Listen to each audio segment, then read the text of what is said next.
penegakan hukum di zaman Joko Widodo itu benar-benar barbar, brutal, dan biadab. Ya. Itu semua terjadi di zaman Joko Widodo. Oke, jadi menurut Anda kalau Bang Rismon mengatakan seperti itu, nggak apa-apa. Saya jamin Presiden Jokowi tidak ada urusan dengan Thomas Lembong, tidak ada urusan dengan Hasto. Mungkin mereka ada urusan dengan Pak Jokowi, iya. Data pada saat dikumpulkan, dianalisa, sudah dimanipulasi, dan itu dipakai oleh jaksa, kemudian dipakai juga oleh hakim untuk mempertimbangkan, maka hancurlah, runtuhlah penegakan hukum kita. Peradilan sesat. Kasus Tom Lembong hanya menambah daftar kejahatan Jokowi terhadap Anies Baswedan. Yang lain-lain seluruh yang pro kepada kekuasaan tidak diproses. Bagaimana Anda melihat itu? silakan, ada peradilan Jangan gunakan bahasa kosakata yang retorik, yang valid, faktual. silakan. Ade Armando, teman Anda belakangan ini Kasusnya bahkan apa? Coba kasusnya apa? penghinaan agama.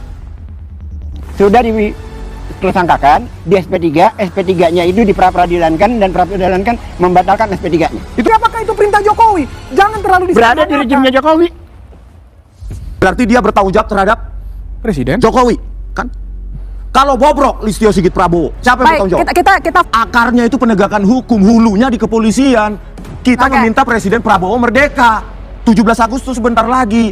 Ganti semua limbah-limbah Jokowi itu. Gitu loh, di kementerian, di kabinet, Kapolri, Jaksa Agung. Baik, kita gantian. Debat panas Waketum Projo dengan respon Sianipar dan Bang Geesia atau relawan Jokowi ini dikuliti habis-habisan di sini tidak bisa menjawab. Respon, ada yang bikin heboh ya, pemberian amnesti, abolisi, mulai dari Thomas Lembong, Hasto, Gus Nur, dan Ongen. Anda melihat ini sebagai political trial atau bukan? Saya tidak paham tentang bidang politik, itu pasti itu. Yang saya paham adalah penegakan hukum di zaman Joko Widodo itu benar-benar barbar, brutal, dan biadab. Ya. Kenapa saya bilang begitu? Coba kita tengok kasus tragedi Kanjuruhan yang menewaskan berapa ratus orang itu. Di situ ada manipulasi, ya. Berapa durasi itu? 2 jam lebih itu durasi video CCTV di parkir di gate sekian itu hilang. Di kasus Jessica Wongso, kepolisian merekayasa barang bukti digital menggunakan software gratisan. Padahal pelakunya adalah Tito Karnavian, Kapolda saat itu, Krisnamurti, Direskrimum saat itu, Kepala Laboratorium Komputer Forensik Muhammad Nur Al-Azhar. Software gratisan dipakai untuk mengabur-ngaburkan video CCTV sehingga pergerakan tangan Mirna Salihin itu seolah-olah mengambil sedotan dari atas gelas dari tudukan Jessica di situ menaruhnya. Itu perbuatan yang sangat manipulatif. Ya. Software yang digunakan itu cuma iRightSoft dan FreeMake. Belum lagi kasus Vina Cirebon. Sengaja itu ekstraksi SMS itu tidak dipakai dalam rekonstruksi. Belum lagi kasus KM50. 20 jam fiber optik itu putus. Itu semua terjadi di zaman Joko Widodo. Oke, jadi menurut Anda ketika ada Tom Lembong yang di kasus Itu terjadi di zaman Joko Widodo, itu kata Bang Rismon Sianipar seperti itu ya. Apakah kalian semua juga akan mengatakan hal yang sama atau hal yang seperti itu? Silahkan teman-teman komentar di kolom komentar video saya ini ya teman-teman ya. kan begitu kemudian sekarang diberikan abolisi pun dengan Hasto, itu bagian dari kebrutalan hukum di zaman Jokowi? Hampir bisa dipastikan karena saya bilang ya, penegakan hukum di Indonesia itu hulunya kepolisian. Hulu dari hulu adalah laboratorium forensik. Kalau laboratorium forensik ada manipulatif, bisa diatur-atur jenderalnya, maka hancur penegakan hukum. Polisi maupun amnesti kepada ini benar Thomas sekali ya. Memang hulunya itu memang ada di kepolisian. Tidak mungkin orang sampai ke persidangan tapi melewati kepolisian, itu sangat tidak mungkin sekali gitu ya. Benar apa yang dikatakan Bang Rismon juga. Kemudian juga sampai Hasto begitu, itu bagian dari disebut tadi penegakan hukum di zaman Jokowi itu terlalu barbar. Anda setuju atau tidak? Ya, jadi kalau Bang Rismon mengatakan seperti itu nggak apa-apa. Justru itu menjadi catatan penting untuk penegakan hukum kita. Yang pasti yang mau saya sampaikan di sini adalah bahwa ini Republik ini ada lembaga-lembaga negara, ya, bukan Jokowi semata sebagai presiden, ya langsung misalnya proses ini kasus pidanakan dia. Tapi kan ketahuan kalau misalnya ada kasus. Kenapa waktu itu Presiden Jokowi tidak turun tangan? Misalnya begitu, bukan maksudnya Bang? Jadi begini, ya ini namanya tanda kutip. Ya tidak mungkin ya Jokowi itu langsung bilang ke lembaga kejaksaan misalkan atau lembaga kehakiman langsung bilang ini proses, ini kasus dan vonis orang ini sekian tahun, itu ya sangat tidak mungkin sekali gitu ya. Tapi apa yang dikatakan Bang Rismon tadi Ya hulunya itu memang ada di kepolisian. Nah, kita semua pasti tahu ya kepolisian saat itu orang-orangnya Pak Jokowi semua yang memilih atau yang mengangkat jadi Kapolri itu adalah Pak Jokowi gitu ya. Jadi gini ya teman-teman ya. Kapolri itu bisa saja kan mungkin ya, ini dugaan saya ya, memerintahkan anak buahnya, penyidiknya misalnya dibikin kasus seperti ini, pesan lah istilahnya seperti itu andai ya, itu berandai-andai saja. Teman-teman pasti juga berandai-andai sama seperti saya, mungkin seperti itu ya. Bisa saja terjadi gitu. Seorang bawahan itu tidak akan mungkin tidak menuruti apa kehendak atau keinginan atasan, apalagi orang yang paling tertinggi. Kita bisa lihat kasus Ferdi Sambo. Kasus Ferdi Sambo teman-teman pasti tahu ya kan. Semua orang-orang yang di bawahannya Ferdi Sambo itu tunduk dan mengikuti apa perintah Ferdi Sambo. Itu saja sih ya. Ya pembenci apapun yang dilakukan kalau seorang presiden ya katakan nanti dikatakan intervensi, dibiarin ya berjalan sebagaimana relnya peran tugas masing-masing, dibilang presiden tidak peduli pada penegakan hukum. Jadi semua itu tergantung persepsi bagaimana kita melihatnya. Yang pasti ada kewenangan lembaga-lembaga negara di situ. Itu berakhir divonis pengadilan. Oh, jadi ini bukan salah Jokowi. Tidak ada sama sekali Presiden Jokowi pada saat itu intervensi dalam arti kewenangan, karena itu murni kewenangan proses judikatif pengadilan yang memvonis itu. Termasuk proses hukum untuk Thomas Lembong sampai Hasto. Saya jamin Presiden Jokowi tidak ada urusan dengan Thomas Lembong, tidak ada urusan dengan Hasto. Mungkin mereka ada urusan dengan Pak Jokowi ya. Oke, jadi itu adalah kewenangan judikatif kehakiman ya. Ya memang benar akan, tapi teman-teman pasti juga tahu bagaimana bobroknya oknum-oknum hakim yang menerima suap di eranya Pak Jokowi, juga banyak yang ketangkep ya teman-teman ya. Itu saja sih, kita bisa membayangkan seperti itu, tapi memang tidak bisa dipukul rata atau disamaratakan, memang tidak bisa kan. Tapi kalau sinyal-sinyal ini kan memang ada gitu ya. Oh, tidak Tapi ada kalau urusan. Pak Jokowi tidak ada urusan dengan mereka-mereka itu. Oke. Gitu. Tidak ada urusan, Bang Rismon. Nggak ada urusan sama Jokowi. Itu Coba ada. lihat kasus Ferdi Sambo. Kasus Ferdi Sambo. Jelas-jelas polisi di situ Oh, tapi kalau memanipulasi kasus ini gimana menurut Anda? kasus Empat kasus ijazah. ini. Ya oleh karena itu Kasus Lembong, Hasto, kemudian cacat Onge. dari penegakan hukum ini kan sudah panjang. Dan itu menurut Anda yang dibiarkan? saya Menurut tahu. Rismon itu dibiarkan Mungkin Presiden? ribuan kasus lain yang tidak saya tahu. Itu kan yang semua saya pelajari dan saya terlibat dalam kasus-kasus itu sebagai ahli. Emang bisa dipukul rata semuanya kalau termasuk dengan 4 kasus ketika diberikan amnesti maupun abolisi Lembong, Hasto, Gus Nur dan juga Ongen? Begini Mbak, ya. Laboratorium forensik, saya tidak tahu kalau di kejaksaan punya juga. Tetapi kalau forensiknya, ya, data pada saat dikumpulkan, dianalisa sudah dimanipulasi dan itu dipakai oleh jaksa, kemudian dipakai juga oleh hakim untuk mempertimbangkan, maka hancurlah, runtuhlah penegakan hukum kita. Gitu, makanya saya usulkan kepada anggota dewan bentuk laboratorium forensik atau badan forensik secara independen di luar struktur kepolisian maupun kejaksaan agung maupun kehakiman, sehingga tidak bisa diatur-atur. Kalau begini kan bisa diatur-atur.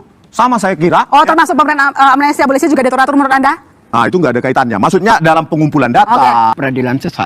Peradilan sesat. Jadi sebenarnya kalaupun diberikan abolisi itu bukan hadiah. Kenapa menurut Anda? Itu hanya mengkoreksi dari proses hukum sebelumnya. Jadi yang sebelumnya memang salah. Begini ya, berbicara itu harus ada fakta ya. Dan fakta-fakta itu sangat jelas di permukaan, tetapi bukan berupa bukti hitam putih. Kalau berupa bukti hitam putih itu sangat sulit. Apa yang berada di panggung belakang, tapi indikasi-indikasinya sangat jelas. Dan menurut saya, kasus Tom Lembong hanya menambah daftar kejahatan Jokowi terhadap Anies Baswedan. Itu saja. Kasus Tom Lembong adalah menambah panjang daftar kejahatan Jokowi terhadap Anies Baswedan, katanya gitu ya. Saya sangat sederhana. Hanya menambah daftar kejahatan terhadap Anies Baswedan. Jadi tidak ada kata terima kasih dengan pemberian abolisi kepada Thomas Lembong. Begini, kita berbicara rekonsiliasi, berbicara persatuan dan sebagainya. Persatuan itu akan hadir bila keadilan hadir di ruang-ruang publik, di ruang-ruang warga negara Indonesia seluruhnya. Baru itu ada persatuan. Tidak akan bisa ada persatuan apabila ada ketimpangan, terlebih ada perbedaan pemihakan terhadap hukum. Contohnya misalkan Freddy tadi bertanya, bukan bertanya, menerangkan bahwa semua sudah ada lembaga-lembaganya, begitu Pak Freddy ya? Benar. Jadi semata-mata semua adalah persoalan lembaga. Saya mau tanya dong, tolong dicatat, Jumhur masuk penjara, ingat?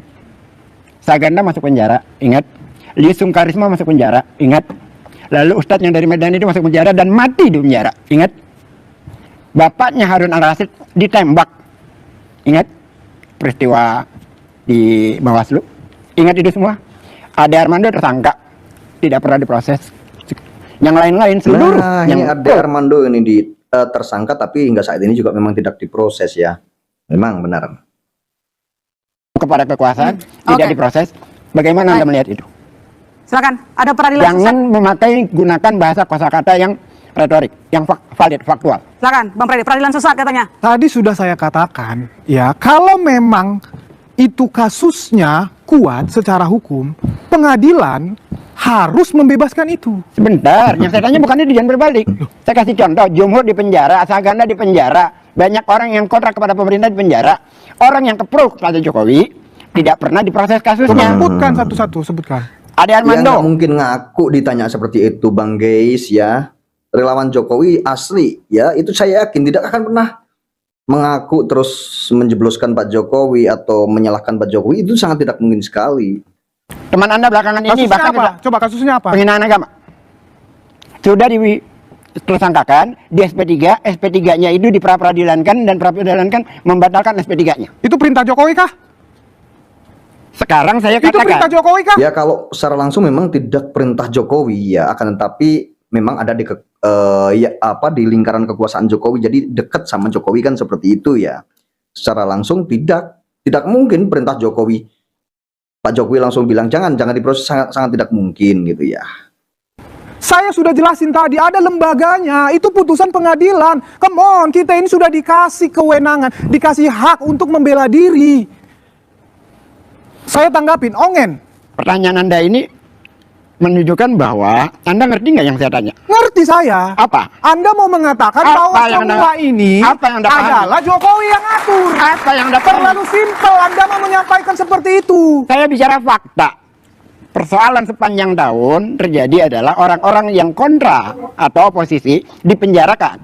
Tetapi yang mereka yang pro bahkan sudah Makanya saya tersangka. sebut satu-satu. Udah saya sebut. Ade Armando, Anda yang mengatakan diperadilkan kalah. So, Iya. itu lembaga peradilan, Pak. Ya memang kalah. So, apakah itu perintah Jokowi?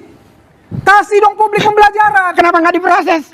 Loh, kan udah di peradilan. Dia kalah kasusnya, dianya kalah, dianya tersangka. Paham nggak sih? Kembali ke polisi kan?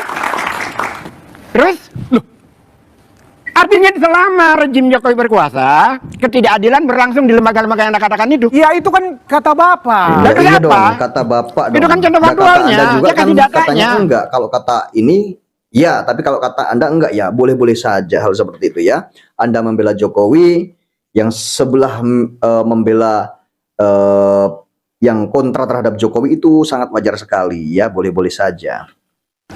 Saya kasih datanya, nama bahkan lebih banyak lagi. Saya sudah katakan itu semua sudah ada proses peradilannya. Ya ada prosesnya, tapi yang terjadi adalah ketidakadilan. Loh, oke, kita sikapi. Kalau ada proses peradilan yang tidak benar, kita sikapi. Oke, tapi apakah itu perintah Jokowi? Jangan terlalu Berada di rejimnya Jokowi. Tapi Pak, ini judikatif. Iya, ada di rejimnya dia. Artinya bahwa dia gagal dalam proses penegakan hukum. Tidak sesimpel itu, tidak sesederhana itu. Fakta, Oke. Tidak fakta, sesederhana itu. fakta, faktual. Artinya Anda tidak mampu menjawab fakta yang ada iya. itu aja. Iya, Berarti dia bertanggung jawab terhadap Presiden. Jokowi, kan? Kalau bobrok Listio Sigit Prabowo, siapa yang Baik, bertanggung jawab? kita fokus bagian amnesti dan juga Bukan, abolisi. ini Untuk Hasto dan kaitannya juga- begini, Nah, ini kita selalu fokus- dipotong ya saat respon Jennifer ini pengen membongkar sebenarnya, tapi selalu dipotong sama hostnya ya. Ya. Dimulai dari hulu. Baik. Polisi yang mengumpulkan data, menganalisa, memanggil ahli. Tetapi kalau dimanipulasi di sisi ini, dipakai data itu di pengadilan, bagaimana penegakan hukum? Dimulai dari kepolisian. Makanya Silakan fokus Presiden jawab Prabowo di bagian Subianto amnesti dan juga abolisi aja, Bang. Jadi gini Mbak, pertanyaan Mbak sama Bang Rismon ini nggak matching, nggak nyambung. Beliau ini ngomong teknis masalah kasus-kasus, katakanlah yang menjadi catatan beliau. Sebetulnya nggak fokus di sini. Saya respon tadi sudah, khusus Ya. beliau itu saya respon. Itu menjadi catatan-catatan penting untuk pembenahan, katakanlah Oke. lab krim tadi itu. Oke Bang, saya tidak paham masalah kasus-kasus yang Abang bilang tadi itu. Saya tidak paham itu. Oke. Anda paham apa? Bukan loh, ini nggak nyambung dengan ini Apa yang nggak disampaikan nyambung? Simbang ini loh. Makanya akarnya itu penegakan hukum, hulunya di kepolisian. Kita Oke. meminta Presiden Prabowo merdeka. 17 Agustus sebentar lagi. Ganti Oke, baik. semua limbah-limbah Jokowi itu. Oke, Gitu loh, di baik. kementerian, di kabinet, Kapolri, Jaksa Agung. Bagus. Baik, kita gantian. Supaya Bagus. rakyat merdeka. Nah, Baik. kalau itu Bang, makanya kita masuk ke tema. Ya jangan ngomongin kasus-kasus yang seperti itu. Abang ditanya bagaimana? Nih, ya saya misalnya komentarin tadi Tom Lembong. Tom Lembong jelas divonis bersalah, itu vonis pengadilan. Siapa nih? Hasto divonis pengadilan, Gus Nur divonis pengadilan. Apakah itu perintah Jokowi ke pengadilan untuk memvonis mereka? Pada saat Ini kita terlalu mengadili menyederhanakan. Hasto dan Itu Tom Lembong, kewenangan data itu yudikatif. didapat dari mana? Itu kewenangan Data yang yudikatif. dihadirkan di sidang itu dapat dari mana? Dari kepolisian. Berpuluh di Dari penasihat kepolisian. hukum, gitu loh. Yang memperjuangkan itu Mantap, betul sekali. Datanya didapat dari kepolisian. Ini sangat benar sekali. Bagaimana menurut kalian? Silahkan kalian komentar di kolom komentar video saya ini. Sampai ketemu di video saya berikutnya.